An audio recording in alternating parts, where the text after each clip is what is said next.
রহিমানপুর সম্মিলিত ঈদগাহ আলিম মাদ্রাসা প্রাঙ্গণে ইতিমধ্যে উপস্থিত হয়েছেন। আমরা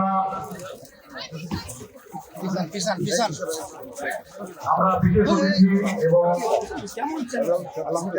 আমাদের আজকের এই অনুষ্ঠানের সম্মানিত সভাপতি ঠাকুরগাঁ জেলা প্রশাসক জনাব ইসফাত ফারজানা সহ প্রধান অতিথি এবং বিশেষ অতিথিবৃন্দকে নিয়ে মঞ্চে আসন গ্রহণ করার জন্য বিনীতভাবে অনুরোধ করছি।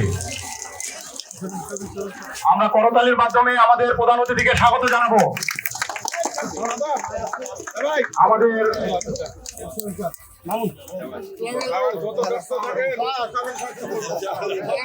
মহান জাতীয় সংসদের মাননীয় সংসদ সদস্য ঠাকুরগাঁ ১ আসন এবং গণপ্রজাতন্ত্রী বাংলাদেশ সরকারের পল্লী উন্নয়ন